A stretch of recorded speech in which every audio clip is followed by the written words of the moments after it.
Então, boa noite a todos, boas-vindas a quem está chegando, quem já chegou, muito obrigada pela participação de todo mundo.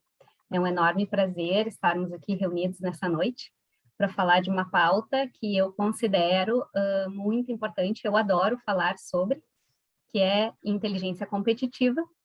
E hoje eu e o Fábio vamos dar um elemento novo que chamamos de a nova inteligência competitiva. Então, para quem não me conhece, eu sou a Joana Martins, eu faço parte da equipe de consultores da Alcon, sou responsável pelas pesquisas de inteligência e atuo com projetos da área de comercial, na área de gestão, de inteligência competitiva. Eu sou formada em administração, com especialização em inteligência competitiva, inclusive a forma que eu conheci o Fábio foi através da especialização. O Fábio foi meu professor, orientador de trabalho de conclusão, e a nossa jornada já é, desde então, de muitos anos. E faço também um complemento de especialização que é em gestão da experiência do consumidor, através da ESPM, então, que faz aí um jogo muito interessante com inteligência competitiva nos dias de hoje. Eu já atuei em empresas do varejo, em TI, e já fiz gestão de produtos e implementação de inteligência competitiva também no setor de TI, o que gerou muitos desafios e um pouco do que nós vamos falar hoje. E para dar as boas-vindas também ao Fábio, vou falar rapidamente para depois ele se apresentar e tomar conta aí do palco virtual.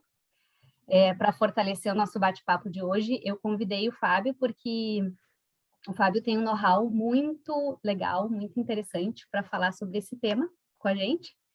Tem uma sólida caminhada aí na área corporativa, acadêmica, com marketing e inteligência competitiva. E já escreveu um livro, inclusive, sobre o tema, que é a atuação do profissional em inteligência competitiva. Então, dou as boas-vindas também ao Fábio, agradecer especialmente pelo convite que eu fiz a ele, e ele atendeu prontamente. Excelente. Joana, muito obrigado pela oportunidade, obrigado ao Alcon também por estar aqui hoje, falar um pouquinho com vocês. Tenho a alegria de contar em primeira mão que hoje eu mandei para a gráfica o segundo livro. Olha então, só! Está saindo agora, vai sair agora em parceria com o Grupo de Excelência em Inteligência Competitiva do Conselho Regional de Administração de São Paulo. Então, o título do livro é o Amanhã dos Negócios, Transformação Digital para Administradores. E, de uma certa forma aqui, sem trazer tanto spoiler para a nossa conversa, mas o tema transformação digital, ele fala muito com o tema de inteligência competitiva, especialmente sobre um aspecto que a gente vai daqui a pouco abordar um pouco mais, né? Mas o fato de que o mundo mudou, né? O mundo vem mudando numa velocidade absurda, e isso faz com que a gente precise, usando aqui uma mensagem mais popular aqui, fica com o olho no peixe e outro no gato, né? Na prática, a gente tem que olhar para a competição, a gente tem que olhar para a concorrência, que é a razão de ser, né, pelo menos da origem da inteligência competitiva, mas, por outro lado, a gente não pode abandonar, e muito pelo contrário, cada vez mais a gente precisa entender comportamento do consumidor, né, entender para que lado ele vai, para que a gente possa, do ponto de vista da inteligência de clientes, que é mais um dos tantos sobrenomes que a gente tem em inteligência, que nos permita, então, estar conectado, entendendo qual é a próxima expectativa, qual é a próxima demanda, né? Mas, enfim, para falar um pouquinho mais de mim aqui, eu sou formado em comunicação social, depois eu fiz uma pós em marketing estratégico na SPM, fiz mestrado em administração de empresas com ênfase em sistemas de informação, e aí ali eu pude trazer um pouco mais de alicerce para a minha trajetória em inteligência competitiva, porque eu acabei direcionando todo o meu mestrado para isso, né, para esse tema, tanto é que eu pude aprofundar as distintas escolas de inteligência, fui buscar os autores principais, entender um pouco dos movimentos americano, europeu, francês, asiático. Então, assim, existem inúmeras manifestações do processo de inteligência. E sou empreendedor, né, desde muito tempo, então eu toquei uma carreira empreendedora aqui durante 17 anos, me desliguei no início desse ano e acabei virando executivo, eu sigo sócio lá, então como a gente está no terceiro fundo de investimento, agora a gente está naquela fase de ajustar detalhes da operação, buscando uma saída, né, de realização por um estratégico, então esse é um próximo passo lá. Mas eu acabei vindo para a Brivia, onde eu assumi como CMO. A Brivia é uma plataforma de transformação de marca com 3 pilares, um pilar em estratégia, um pilar em experiência e um pilar de comunicação. E foi muito legal, assim, mais uma vez, buscando a conexão aqui com o nosso tema de inteligência, chegar na Brivia porque eu pude justamente entender quais são as nomenclaturas que o mercado vem utilizando em outras áreas de conhecimento, né? Porque inteligência a gente tem uma ligação muito grande com ciências sociais, tem uma ligação, né, com a própria administração, enfim, que isso tá bastante correlato, mas existem leituras disso no marketing, na comunicação, né? Então eu pude enxergar um pouco mais de outras maneiras para explicar na prática algo que a gente milita aí há tanto tempo. Então é mais ou menos isso aí a minha caminhada. São grandes passagens e nessa jornada de muito tempo e de muitas transformações também do contexto das empresas, não é, Fábio? A gente também percebeu essas nuances de mudança da inteligência. Mas antes da gente chegar propriamente nesse ponto, né, de por que nós estamos chamando de a nova inteligência, ou como era antes e como é agora, eu imagino que aqui no nosso público a gente pode ter pessoas que estão ouvindo pela primeira vez sobre inteligência competitiva, não sabem o que é. Eu até ouvi uma amiga hoje falar para mim, trabalhar com inteligência precisa ser muito inteligente. Então, é uma brincadeira que a gente costuma ouvir para quem é da área, né? Não, requer metodologia, requer técnicas, requer estudo, mas nenhum QI maior do que a média que as pessoas têm, né? Exatamente. E aí, em relação ao conceito, a gente tem vários conceitos de muitos autores, e para não confundir mais a cabeça das pessoas, a gente pode dizer que a inteligência competitiva, ela organiza os dados, né, as informações, ela gerencia também essas informações que são primeiro coletadas, depois organizadas, e ela tem que transformar, esse é o grande entregável da inteligência, ela tem que transformar isso num conhecimento, numa recomendação, de preferência, né? Porque senão fica aquilo tudo numa caixinha e ninguém tem acesso, e isso se perde. A gente faz um esforço enorme sem nenhum objetivo definido.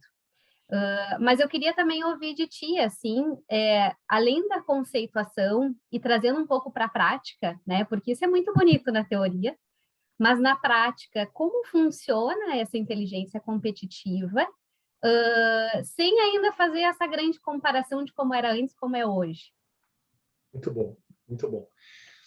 Acho que esse é o tipo de questão que a gente traz muito para justamente alicerçar, né, um diálogo sobre inteligência, porque parece de uma certa forma petulante, assim, né, de que, mas então quer dizer que antes dos anos 80, quando mais ou menos a inteligência surgiu com uma ênfase um pouco maior, ali logo depois da Guerra Fria, tem várias explicações para esse movimento, mas antes disso as empresas não tinham inteligência, né, para lidar com a competição, né, as oportunidades para maximizar mercado, enfim.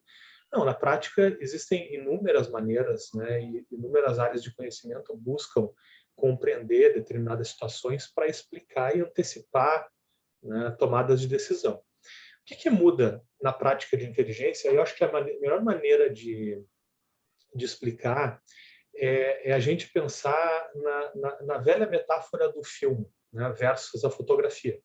Acho que é um clichêzão aí, mas bom de a gente explicar. Por quê? Porque na prática a inteligência, a gente precisa de maneira sistemática acompanhar todo e qualquer movimento do ambiente de competição como um todo, né? Aqui eu vou me estender um pouquinho para falar além da concorrência, né? A gente tem que olhar, né, certamente as expectativas dos clientes, né? Cada vez mais. A gente precisa entender a cadeia de valor, né? Verticalizando isso para trás, inclusive entendendo quais são os movimentos dos fornecedores. Antes disso, quais são as tecnologias que são desenvolvidas que podem eventualmente mudar um processo produtivo, né, um processo fabril. A gente precisa olhar para outras indústrias, e esse é um movimento, talvez uma dinâmica que esteja cada vez mais explícita, né? Quando a gente imaginou que uma empresa de cosméticos, né, ou uma empresa de mobilidade como o Uber vai competir com o banco, esse é o próximo movimento do Uber, né? Então, essa competição cross-industry, né, entre outras indústrias, é algo que a gente precisa acompanhar também. E até mesmo novos entrantes na indústria, né? Então, eventualmente, empresas que não estão competindo hoje, mas, dadas as características, a maneira como ela tem estruturado os seus ativos, ela pode rapidamente operar em outro segmento, eventualmente entrar numa cena de competição sem qualquer, assim, de maneira muito surpreendente.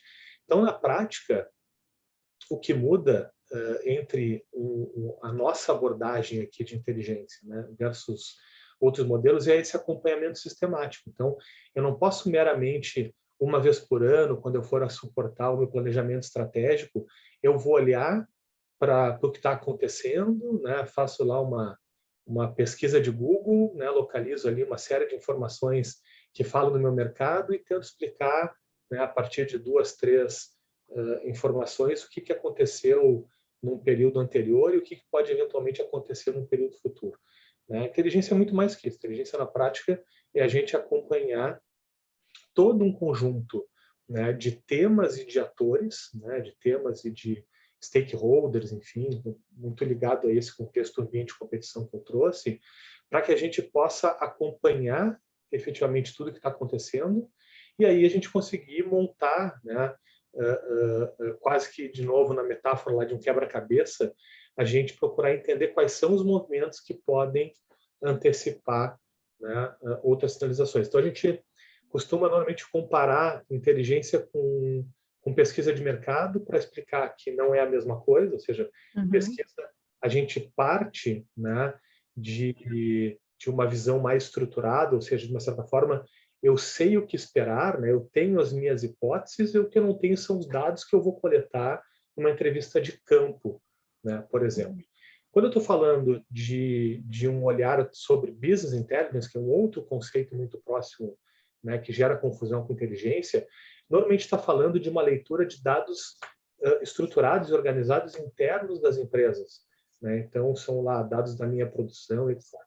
E a inteligência, ela está na outra ponta disso, né? A inteligência competitiva, a inteligência de mercado, onde a gente ali está preocupado em identificar informações que são do ambiente externo, ou seja, elas não estão hoje no âmbito da organização, pelo menos não explícitas, elas podem estar nas pessoas dentro da organização, mas elas também não estão estruturadas, né? E a gente precisa, muitas vezes, buscar atrás sem necessariamente a gente ter hipóteses formuladas. Né? Então, eu estou olhando para o ambiente me sinaliza o que pode estar acontecendo para que eu possa efetivamente tomar decisão. E aí a gente entrando um pouco nesse cenário, botando um dedo dentro desse conceito que nós chamamos de 9C, eu vou puxar aqui um fiozinho dessa meada, que é dentro dessas temáticas, desses atores que estão envolvidos nessa arena competitiva, nós temos um grande principal no centro, que é o cliente, que hoje vem tomando uma proporção em relação ao conhecimento das lideranças dos gestores, de olharmos com mais atenção, e não para fazer bonito, né? É realmente para conseguir acompanhar e entender as necessidades que esse cliente tem e fazer parte de um processo decisório dentro da organização. Ou seja, não faz sentido eu olhar a concorrência apenas, não faz sentido eu ter uma série de dados internos que serão tratados em relação a indicadores, se eu não olho quem está no ponto de decisão, no centro da decisão, que é o meu cliente. Tudo aquilo que eu estou elaborando e fazendo para ser entregue como um produto ou um serviço, não vai estar coerente ou se comunicando adequadamente com esse meu cliente, porque eu não estou fazendo para ele. Então, hoje ele faz parte desse cenário de estudo da inteligência. Uhum. Perfeito, perfeito. Eu acho que sempre é muito legal a gente embasar com a história, né, Joana? Eu gosto muito de, não só de ler história, mas como contar história também. Então, eu vou ser um pouquinho prolixo de novo para dizer o seguinte. Se a gente voltar lá para a Revolução Industrial, qual era a complexidade lá? A complexidade era, na prática, construir processos, né, fabris, processos automatizados que pudessem gerar escala, né, na produção de bens e produtos, enfim. Existia uma barreira não só tecnológica importante, como existia uma barreira muito grande de capacidade de investimento, né? Então, os recursos eram escassos e as tecnologias elas eram bastante mais proprietárias e muito menos difundidas. O que acabou acontecendo na prática, e aí eu entendo que o que fez a mudança disso foi a internet, né? Então foi a internet comercial globalmente ali nos anos 90, ele fez com que a gente tivesse uma capacidade de distribuir informação sem precedente na nossa história. Então, todo mundo hoje consegue ter acesso à informação para praticamente qualquer coisa. E aí, dentro dessa evolução histórica aqui, a gente tem um fator que é extremamente relevante, que é a China, onde a China ela tem acesso a capital, e a muito capital, e ela também, por conta do conhecimento estar cada vez mais difundido, ela consegue ter muita facilidade para copiar processos produtivos.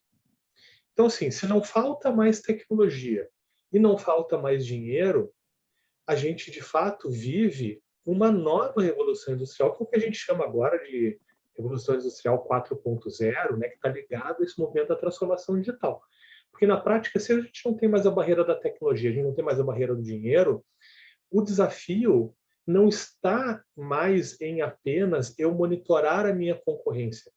É relativamente simples eu identificar o que o concorrente está fazendo e eu, com uma velocidade muito grande, eu consigo copiar. Se eu não puder fazer aqui, eu disparo isso para 2, 3 empresas na China e eu vou ter de volta uma cópia fiel, talvez até melhor do que aquilo que a gente está fazendo.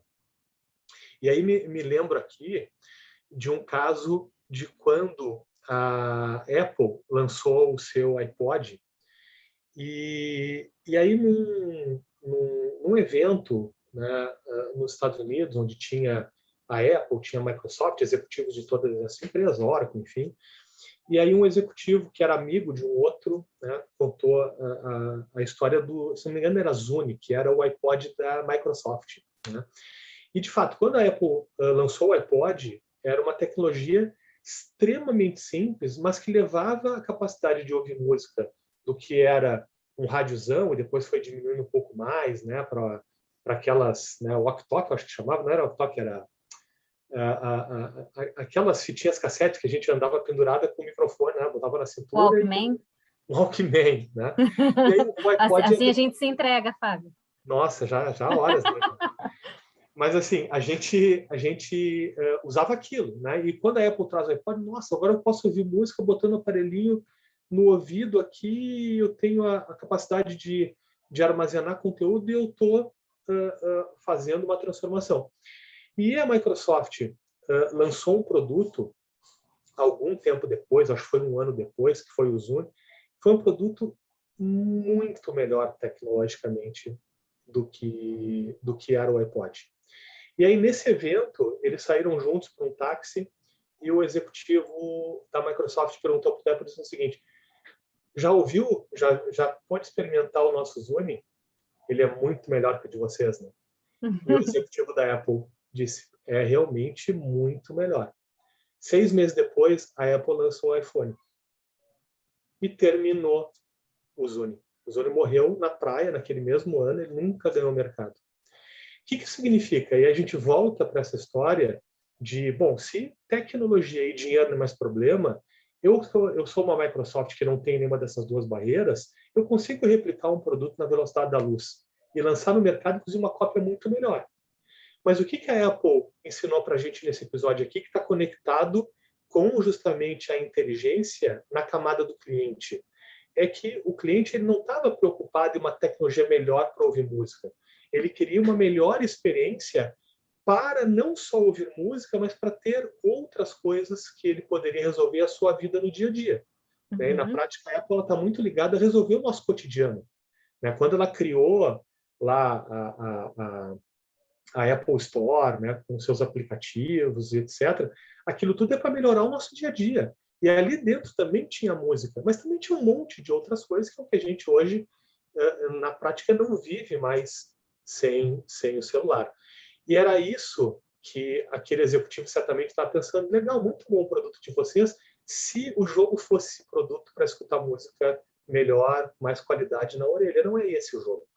Então, a inteligência para conseguir entender melhor a expectativa do consumidor, entender a expectativa do cliente, ditar qual é a próxima onda do comportamento, é isso que a inteligência precisa direcionar todo o seu esforço e é justamente a isso que a gente vem batizando de nova inteligência.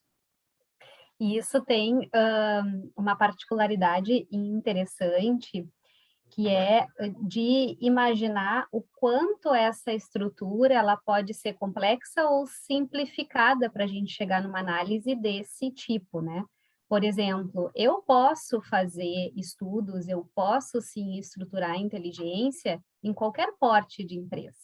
Pode ser o pequeno restaurante da esquina, né, que tem ali os seus clientes há anos, que tem o seu mesmo cardápio há anos, que oferece o mesmo serviço há anos, assim como grandes indústrias, grandes potências do mundo inteiro que fazem, geram informação e utilizam dessa informação.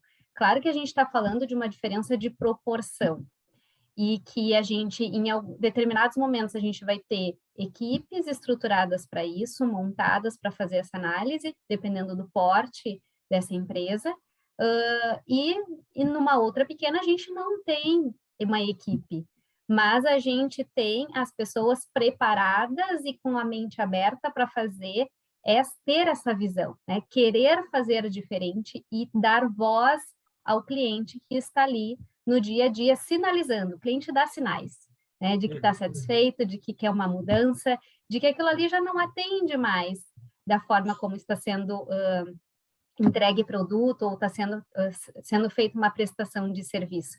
Então, a gente não tem aqui nenhuma receita de bolo e também não tem nenhuma limitação de que essas boas práticas de inteligência elas não podem ser aplicadas em determinado setor ou determinado porte. Isso pode ser feito em qualquer âmbito, em qualquer perfil. Sem dúvida. E isso me faz lembrar, Joana, um movimento muito bacana que, infelizmente, o Brasil perdeu força através do Sebrae, mas ali nos anos 2001, por ali, até 2008, 2009, quase 10 anos, o Sebrae ele pôde criar uma série de núcleos setoriais de inteligência. Eles eram chamados de NICs, eram os núcleos de inteligência competitiva, em inúmeros arranjos produtivos locais pelo Brasil inteiro. Então, assim, arranjo produtivo local das rendeiras em Florianópolis. Tinha lá uma iniciativa de um núcleo de inteligência. Arranjo produtivo local de macieiras no Rio Grande do Sul. Tinha iniciativas assim. Então, eram várias, e isso acabou se perdendo muito. Alguns desses núcleos acabaram sendo rebatizados, eles continuam existindo. Se eu não me engano, ainda tem um processo, por exemplo, aqui na Serra Gaúcha, para...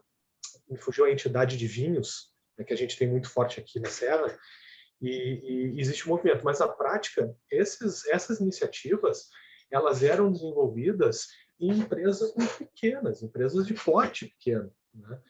E esse exemplo ele é muito rico porque ele, de uma certa forma, evidencia que eu não preciso de muito dinheiro, de muita tecnologia para desenvolver a inteligência. né? E aí, talvez os melhores exemplos que a gente tem de inteligência, e tem alguns bons livros aí no mercado, inclusive livros nacionais com cases brasileiros. O professor Alfredo Passos é uma excelente referência, tem 13 livros publicados no Brasil.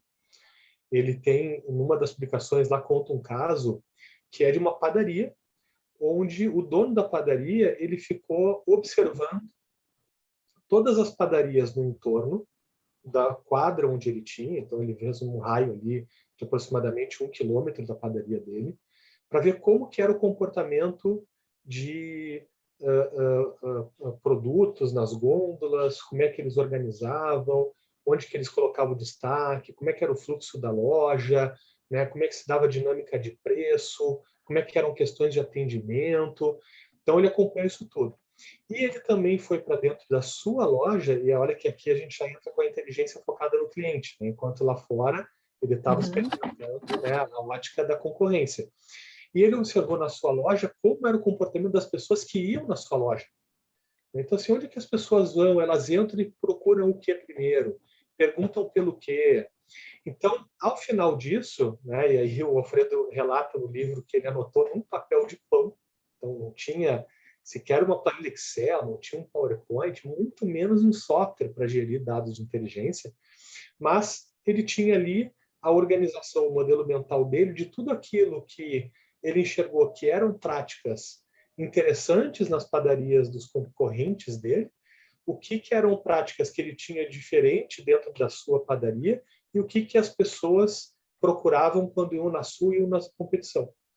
E ele fez uma alteração e ele evidenciou crescimento no seu faturamento quando ele conseguiu implementar as iniciativas. E isso é o caso de inteligência competitiva. A gente poderia relatar um caso aqui de ArcelorMittal, um caso da Vivo, mas assim, eu acho que esse explicita, né, de uma maneira extremamente simples o que a inteligência pode fazer numa robustez muito maior. Sim. E isso nos dá um alerta também e faz uma relação do quanto a inteligência competitiva ela está relacionada à inovação, não é, Fábio? Porque a partir desse exemplo que tu trouxe do dono da padaria, né, o quanto ele não deve ter inovado no seu processo de atendimento, num novo produto em que ele não tinha ainda no seu portfólio, né, no seu cardápio, enfim, provavelmente ele deve ter visto e deve ter percebido no bolso algumas mudanças em relação aos seus principais indicadores ali que revelaram um fluxo maior de clientes, um aumento na receita, né? Isso faz parte de métricas importantes para a gente ver o quanto aquela ação está dando certo, o quanto aquele movimento que a gente fez está dando resultado, né? Fazendo um parênteses aqui, talvez a gente puxe esse gancho mais tarde, do quanto é importante a métrica para a gente saber que aquela ação, aquele movimento, o nosso interesse em querer fazer diferente, ele tem que aparecer, né? É matemático isso. Às vezes uma ação ela é subjetiva, a gente tem uma atitude dentro de um processo de atendimento, mas isso aparece de forma matemática, sim, dentro de uma organização. E a inteligência competitiva, voltando à relação com a inovação, ela tem uma sinergia muito interessante, que é conseguir fazer esse grande diagnóstico para saber qual é o ponto, de forma mais assertiva, né? Conseguir direcionar melhor os meus esforços para oferecer algo diferente para os meus clientes. Perfeito, perfeito. Sabe que eu acho que dá para a gente fazer uma comparação aqui, né, de uma certa forma. Essas iniciativas que o Sebrae conduziu durante aí praticamente uma década, onde ele levava métodos, né, levava alguma tecnologia, dependendo do arranjo produtivo, né, conseguia levar, dada a importância em termos de PIB, ele conseguia trazer um pouco mais de tecnologia, mais investimento, mas muito mal comparando o que o Sebrae fez ali, especialmente como ele agrupou empresas, né, de segmentos correlatos, para que eles pudessem ser mais fortes numa competição fora daquela PL, né, fora daquele arranjo produtivo local. O que o Sebrae fez na prática foram grandes hubs de inovação, né? Criou grandes aceleradoras ali, transferindo método, transferindo tecnologia e provocando as pessoas de maneira extremamente orquestrada. Na verdade, estou falando de pessoas, mas são empresários, né, líderes executivos dessas organizações, para que eles pudessem, sim, desafiar aquilo que eles iam fazendo versus o que outros players do mesmo segmento estavam fazendo e olhar para a rua para entender qual é o comportamento do consumidor, o que ele efetivamente quer. E disso nasceu muita inovação, de novos tipos de produto, de novas conexões, inclusive, com inclusive, comportamentos de compra de grandes indústrias brasileiras. Né? Me lembro do exemplo agora aqui, quando um dessas APLs, se não me engano, alguma coisa lá para cima, no Triângulo Mineiro, conseguiu passar a criar pequenas peças que eram compradas para manutenção de máquinas que eram importadas, peças que eram caras, demoravam para chegar, e eram empresas que já faziam peças muito similares. Então, elas ajustaram o tamanho de bitola e outras coisas no processo fabril e passaram a poder substituir essas importações, trazendo produtos mais rapidamente para quando uma determinada máquina pedia manutenção, custos muito menores por conta de logística, né? E garantindo uma demanda quase que permanente, né? Gerando maior geração de riqueza para aquele arranjo produtivo local. Então, poxa, isso é inteligência pura e simples, né? Não pode ser um exemplo mais simples de algo, né, que era feito ali atrás, enfim, continua sendo feito em várias delas. E aí, fazendo uma conexão com o nosso ponto conceitual lá do início, né? Aqui a gente já revelou as principais etapas, então, da inteligência, que é uma teoria que é importante, faz parte, né? É aqui que se dá a inteligência, é quando eu sei o que eu estou fazendo, para o que eu estou fazendo, e consigo medir isso que eu fiz, né? Enquanto coleta, enquanto transformar em informação, enquanto gerar uma ação diferente dentro da empresa, isso tem que aparecer de alguma forma, e o quanto isso está revertendo em ganhos, em resultados para aquela organização, seja em nível de satisfação de cliente, seja até mesmo no clima organizacional, porque nós estamos falando que há pessoas envolvidas nesse processo.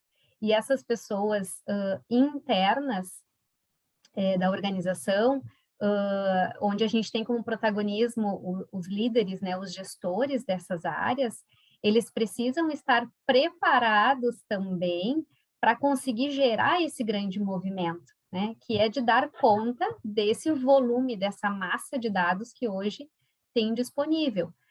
Ou seja, a gente tem atrelado a isso uma necessidade de desenvolver competências nas lideranças e na equipe, em todas as pessoas que estão naquele ambiente, para conseguir gerar essa nova forma de pensar, né?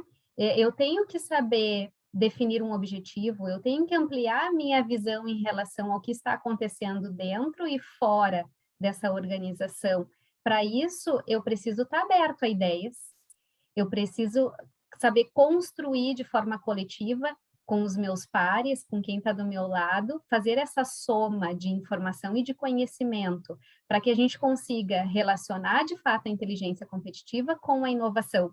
Porque esse desenvolvimento de competências, onde a gente fala muito de mindset, né? O mindset de crescimento, ele precisa ser desenvolvido, precisa estar atento a esse comportamento que faz parte de uma cultura empresarial.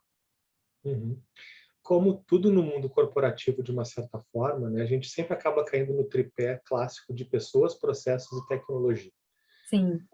Então, assim, quando a gente está falando de processo, de uma certa forma, a gente está falando de legitimidade desse olhar, né, na organização, para que a sua governança permita com que isso possa acontecer. Né? Não adianta nada eu ter lá uma área de inteligência, uma pessoa, né, que está olhando para o método, para a prática de inteligência, e ela sozinha não vai conseguir fazer nada, se a organização não disser que aquilo é importante. Porque, na prática, uma pessoa ou um pequeno time de inteligência, um time até maior, não faz sozinho, né? Ela não vai conseguir ter a sensibilidade de se conectar com todos os clientes, não vai conseguir se conectar com os fornecedores, não vai conseguir se conectar com o ecossistema.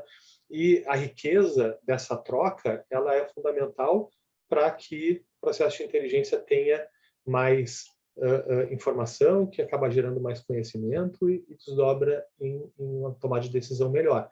Então, o pilar de processo, ele depende de uma legitimidade da organização. Quando a gente está falando do pilar de tecnologia, a gente está falando, e aí sim vem muito a competência, né?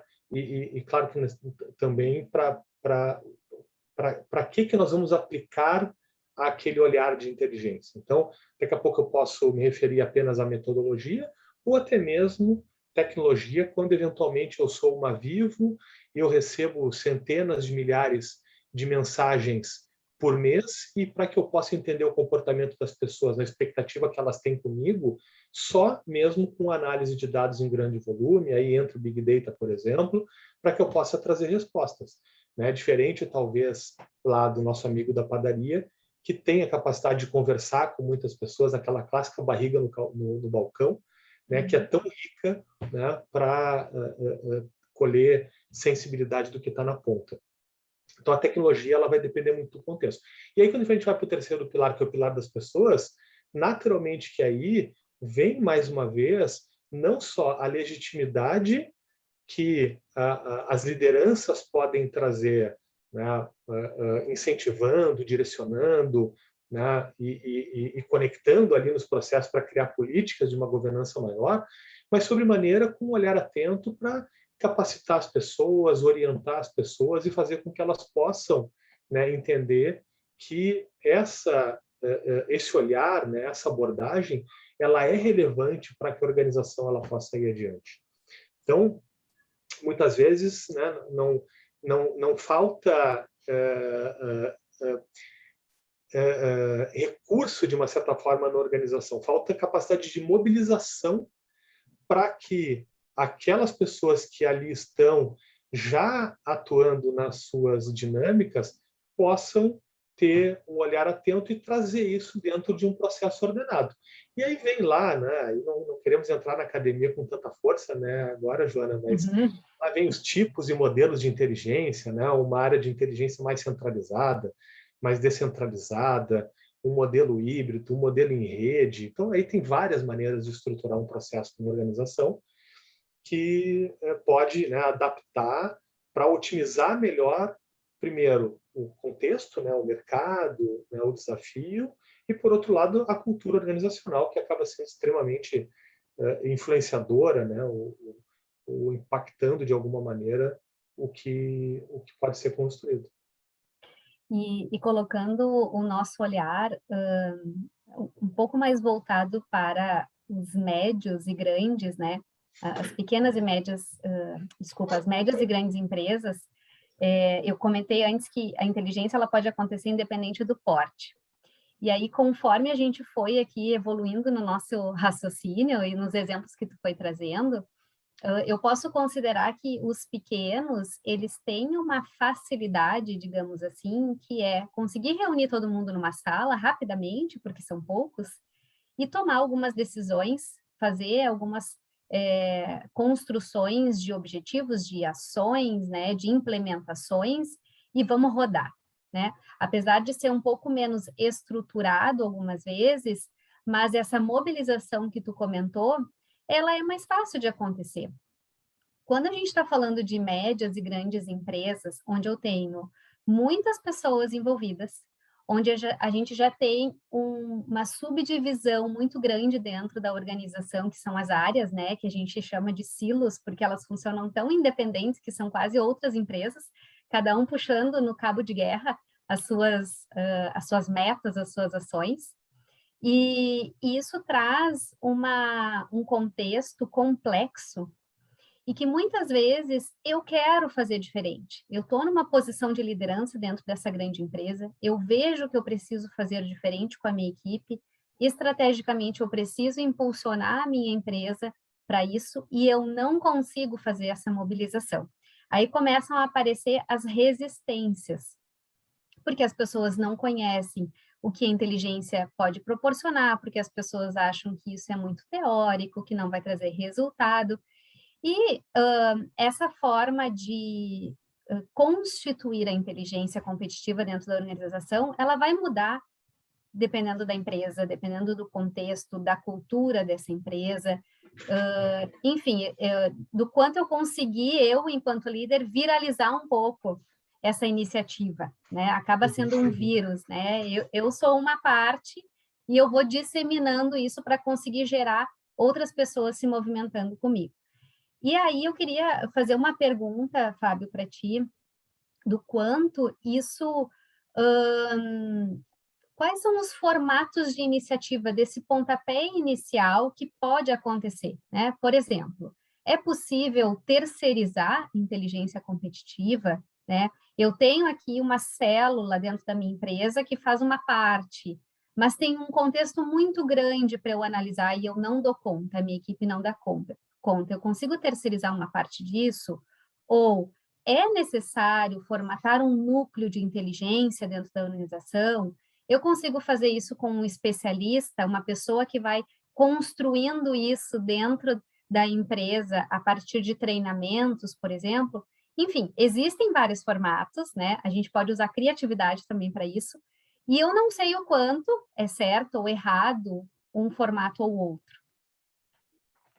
Muito bem. Peguei até um caderninho para começar a anotar umas coisinhas para não esquecer do que eu gostaria Eu fiz de um falar. bolo de perguntas aqui, né? Não, mas foi bom, e eu vou fazer um comentário sobre a parte que não era a pergunta, mas que era a tua contextualização, mas que eu acho que ela merece uma reflexão e uma dica, de uma certa forma, também.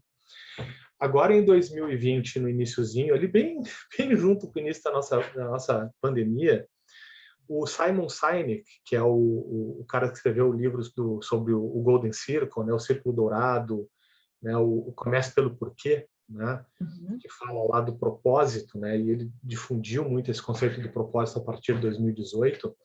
Ele escreveu e lançou um novo livro, agora no início do ano passado, chamado O Jogo Infinito. Então, se alguém não leu, eu recomendo demais a leitura do livro, porque ele, de uma certa forma, ele não fala em nada sobre inteligência competitiva, mas ele traz uma bela reflexão sobre esse ponto que tu comentou aqui no contexto, que é o seguinte: bom, mas eu sou uma empresa média, eu sou uma empresa grande, a mobilização e o esforço para que eu possa organizar uma prática de inteligência, ela acaba sendo um pouquinho mais robusta. Então, poxa, será que vai fazer sentido eu investir agora e etc? Pois bem, por que é Jogo Infinito o nome do livro? Porque ele faz justamente uma metáfora dizendo o seguinte: as organizações, elas têm uma prática de condução da sua dinâmica ligado ao chamado ano fiscal. Então, se eu estou aqui no Brasil, eu começo lá dia 1º de janeiro e eu termino dia 31 de dezembro. E aí, se eu bati a meta no final do ano, eu tenho bonificação lá, bonifico os colaboradores, etc. E parece que está tudo resolvido. Só que quando vira o ano seguinte, a gente tem de novo uma corrida imensa pela frente. E aí eu não vou nem entrar tanto no mérito de alguns pontos de atenção que o Simon Sinek traz no livro, que tem a ver com essa questão de como bonificar, de como motivar e engajar as pessoas para ciclos menores, quando o jogo ele é um jogo de ciclo maior, porque ninguém pensa em construir um negócio para morrer depois de um ano, muitíssimo pelo contrário, né? A gente busca a perenidade. Então, isso, de uma certa forma, já responde o porquê que eu preciso investir em inteligência, mesmo que eu não consiga, uma vez que esse é um processo complexo de sensibilização das pessoas, de capacitação das pessoas, dependendo da complexidade da aplicação, eu vou ter que envolver algum tipo de tecnologia. E aí esses exemplos que eu dei, ou esses fatores que eu trouxe aqui, não necessariamente eu estou dizendo que precisa ter muito investimento de dinheiro, não é isso. Mas eu preciso dar atenção para o tema. E aí, de novo, a relevância. Não necessariamente eu vou colher o resultado no ano fiscal.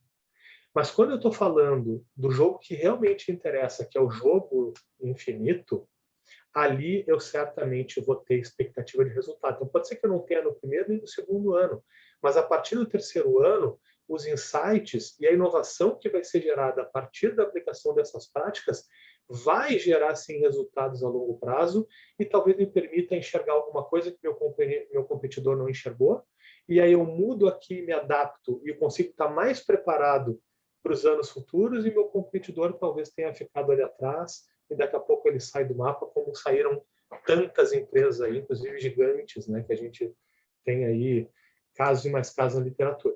Então, recomendo fortemente, assim, para todo mundo que está nos ouvindo aqui, a ler O Jogo Infinito, porque acho que é uma belíssima dica. Bom, vamos agora para a parte da pergunta. A parte da pergunta, ela tem a ver, me relembra que, Joana, tu perguntou sobre como começar, né? Isso, os formatos para começar, dá esse pontapé. Se terceiriza, né? Se eu crio uma estrutura interna. Monta uma equipe squad, chama um especialista, tem que estar dentro da empresa, pode estar fora da empresa. Perfeito, perfeito. Bom, vamos lá. Eu passei os meus últimos 17 anos, né, até deixar a minha empresa aí no início desse ano, eu passei fazendo não só a entrega de inteligência, né, então entregando serviços de inteligência para inúmeras das maiores organizações brasileiras e médias também, assim como também apoiei na estruturação de inúmeros, dezenas e dezenas de áreas de inteligência em empresas do Brasil inteiro. Então, assim, infelizmente, a melhor resposta é depende. Depende do quê? Depende de contexto, ou seja, depende de qual é a indústria que a gente está falando, ou seja, qual é o segmento da economia que aquela empresa está inserida. Qual é o business daquela empresa? Ele é um business que ele tem um impacto de velocidade muito grande, como, por exemplo, tecnologia, né? Então, sei lá, pega a telefonia, né? Telecom. Telecom é um business que muda a cada 3 meses. Né? Os caras estão sistematicamente olhando outras coisas, porque, por exemplo, não consegue mais ganhar dinheiro com telefone, né? Telefonia. Então, o jogo ele está mudando o tempo inteiro no caso de players assim. Tem outros players que estão mais amparados em commodities ou estão amparados em complexidades de processos produtivos que são um pouco mais complexos, demandam muito investimento, enfim, que têm impactos diferentes. Ali pode ser que a inteligência ela tenha uma outra corrida. Então, dependendo de qual é o ramo de atividade, eu também posso ter um modelo ou outro para operar. Assim como a cultura das organizações. Então, se eu tenho uma cultura onde as pessoas elas colaboram muito mais, elas trocam muito mais, e elas entendem que conhecimento de todo mundo pode gerar mais conhecimento para a organização, isso é um contexto. Né? Se eu tenho aquela empresa feudal, né, onde os departamentos eles estão estruturados, um meio que compete com o outro, né, o cara de planejamento está lá pensando em inovação de portfólio, né, para evoluir, né, no planejamento estratégico da empresa, mas a área de produto também está fazendo e não está muito afim de dar corda para uma visão que não necessariamente está conectada lá com a maneira como aquele outro departamento está inovando, enfim.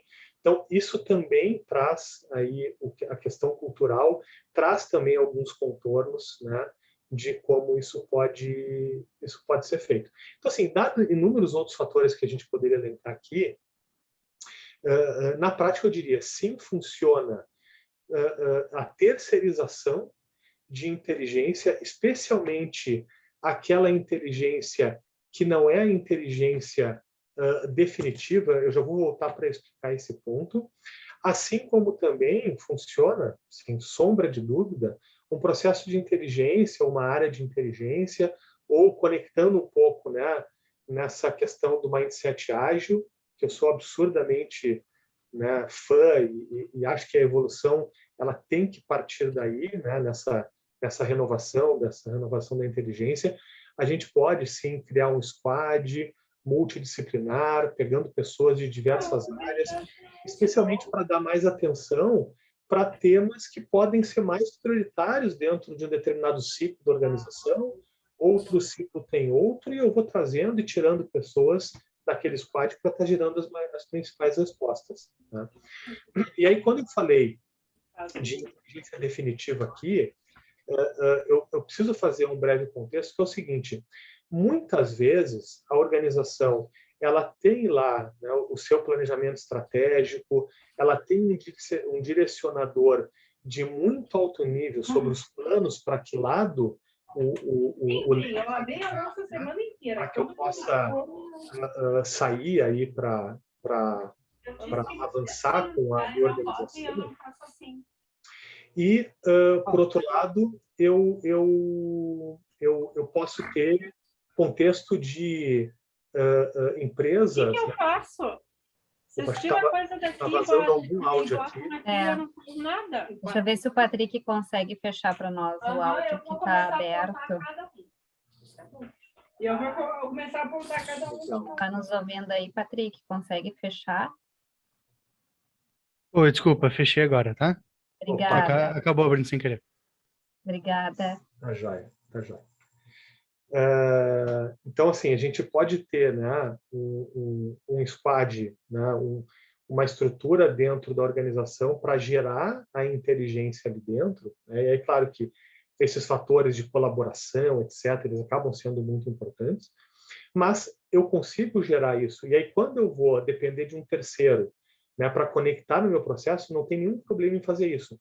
Mas, normalmente, aquele grande direcionador, né, que eu brinquei há pouco de ser lá, a estratégia de para onde eu vou virar o leme, né? Efetivamente para que lado eu estou indo, muitas vezes aquilo a organização ela não quer levar para uma estrutura terceira, né? Então eu posso ter tudo que diz respeito a entender contexto de clientes, eu posso entender contexto da concorrência, contexto de fornecedores, contexto de outros stakeholders do ambiente de competição que estão fora das paredes da organização, que eu posso, sem dúvida nenhuma, fazer com um terceiro. Só que quando ele traz esse conhecimento já analisado, e é naturalmente que analisado a partir, né, dos paradigmas ou das premissas que ele possui para fazer aquela avaliação, e pode ser que seja da estratégia vigente, não necessariamente da estratégia futura daquela organização, é aí que entra, então, a área de inteligência para pegar aquilo e fazer o que eu brinco, que é botar a cereja do bolo. Né? E aí, um pouco mais do que a cereja, né? Bota o chantilly, bota algum outro cremezinho, põe a cereja também, e aí dá aquela contextualizada para fazer com que o que está vindo de fora se conecte com a estratégia de dentro e aí consiga rolloutar de uma maneira mais produtiva, né? E suportando decisões certamente ainda melhores. Sim. Porque a gente não pode desconsiderar essa experiência e esse histórico que existe dentro da empresa. Então, às vezes, uma pessoa de fora apenas, né? Apenas uma pessoa de fora, olhando, fazendo essa pesquisa, coletando, estruturando essas informações, gerando conhecimento, faz todas as etapas e gera um entregável incrível. Mas ele tem que estar em sintonia com todas as particularidades da empresa, que quem está lá dentro é que conhece, né? Senão ele fica descolado, ele desconecta daquilo que realmente faz sentido. Porque a gente não pode romantizar a inteligência competitiva, não é? Dizendo que eu levanto uma série de informações, eu faço um estudo aprofundado e que todos vão seguir a minha recomendação. Não, não funciona assim. Funciona assim. Então, às vezes não, sempre a recomendação ela é importante, ela tem que existir, mas também é considerado uma série de outros fatores, inclusive o feeling das pessoas que estão naquele processo de decisão, né? De gestores, de liderança, do dono da empresa, que tem uma bagagem enorme e que a gente não está desvalorizando esse feeling que existe por trás, mas ele complementa uma análise que foi feita baseada em dados, e isso é que faz essa conexão, né? Essa relação dar certo. É eu conseguir mostrar a relevância da inteligência competitiva com toda a sua parte lógica e estruturada, mas também valorizar os outros pontos do que já deu certo, que vem uma caminhada dessa empresa, para conseguir olhar para frente, né? E isso é um conjunto de pessoas com uma série de pontos de vista que tem que ser levado em consideração. Perfeito. E aí, de novo, a gente está falando de pessoas, né? Sim. E aí não há tecnologia, não há método, não há processo, não há ferramenta que vá fazer com que a gente tire o protagonismo das pessoas, diria que para praticamente tudo, né? Se a gente for lá para os críticos da inteligência artificial, né, que procura, de uma certa forma, cada vez mais simular o ser humano, né, e gerar capacidade de avaliação e de decisão para a máquina, ainda assim os algoritmos são baseados na bagagem de alguém, né? E isso faz com que, de novo, as pessoas protagonizem. E no caso de um processo de inteligência, tem aquilo também, né, que está muito na entrelinha do que tu trouxe, né, Joana? Se a área de inteligência ela gera um estudo, né, ela identifica alguma coisa, e dependendo daquilo que ela vai levar para o tomador de decisão na organização, se aquilo for, por exemplo, contrário à crença daquele executivo, porque ele tem 25 anos de organização, ele já fez isso assim há mais de 2 décadas, ele acredita nisso, gerou resultados dessa forma, dificilmente esse cara vai se comprometer com uma avaliação que vem na contramão se ele não for realmente sensibilizado. E essa sensibilização, de novo, ela tem inúmeros fatores aí, que é quem é que está fazendo, como está fazendo, qual é o método empregado, qual é a robustez, né, que sustenta aquilo. Então, esse fator aí, né, que aí a gente está indo lá para o final das etapas do processo, né, na disseminação e na própria avaliação do processo de inteligência lá no fim, sem dúvida que a gente precisa se responsabilizar. E a gente fala muito disso, né, sempre em inteligência, que a responsabilidade de comunicar um processo de inteligência, ele é do profissional de inteligência. E por que eu estou falando do comunicar e não informar, né? Porque comunicação é uma via de mão dupla. Então, não adianta eu disponibilizar um relatório bonitão na mesa ou por e-mail do decisor, descobrindo a América ali dentro, né? Eu preciso com que ele compreenda a maneira como aquilo foi feito, se engaje naquilo e leve aquilo para o seu dia a dia para que aquilo possa virar decisão e impactar a organização da maneira como a gente antecipou eventualmente naquele estudo. E se a área de inteligência ela só disponibilizar o estudo ou o relatório sem garantir a compreensão do outro, a responsabilidade não é do outro que não entendeu, é nossa que não explicou direito, né? Então a gente tem desafios hercúleos aí quando a gente vai falar, né, de inteligência, claro, para que se a gente vai fazer uma prática que de fato faça a diferença na organização. Sim. O nosso tempo aqui está gritando, eu tenho um alerta que está piscando aqui em relação ao nosso término. A gente poderia aí desbravar outros caminhos sobre inteligência, que faz parte da inteligência, sobre tecnologia, o uso de ferramentas, diversas metodologias, né? Enfim, como conseguir lidar com essa resistência da organização, questão de comportamento, como saber vender essa ideia de inteligência, infinitos temas dentro de inteligência competitiva. Então, quem sabe a gente gera outras versões aí do nosso bate-papo para conseguir amadurecer mais ainda esse assunto. Saímos daqui com pelo menos 2 indicações de livros, né? Uma, O Jogo Infinito, e a mais importante, que foi a declaração aqui em primeira mão, o Amanhã dos Negócios, isso? O Amanhã, exatamente. Depois de Amanhã dos Negócios, Transformação Digital para Administradores. Esse é o título, né? O título e o subtítulo ali. Está indo para a Gráfica amanhã, a gente vai fazer o lançamento no Web Summit, lá em Lisboa, agora em novembro. Então, a gente lança em Portugal primeiro. O livro ele tem 2 capítulos sobre transformação digital no contexto português. A gente vai olhar tanto Portugal quanto Açores, né, lá no meio do Atlântico. Então, tem um case muito bacana lá que a gente também está trazendo. E aí, depois de novembro, no retorno, a gente vai fazer o lançamento do livro aqui no Brasil também. E aí, como a gente ainda está em tempos de pandemia, no Brasil a gente vai fazer pela internet, transmitido pelo canal do YouTube do Conselho Regional de Administração. Quando isso acontecer, eu compartilho aqui contigo, legal. para que possa levar adiante a nossa audiência. Muito bacana. Eu quero deixar registrado também uma outra indicação de livro, que é Isto é Design de Serviço na Prática. É um livro muito bacana, ele não tem uma relação direta com inteligência competitiva, mas inteligência competitiva está inserido nesse tema de design de serviço, porque a gente está falando do cliente no centro. Exato. Então, tem tudo a ver, né? Então, temos 3 indicações aqui de livro para finalizar o nosso encontro de hoje.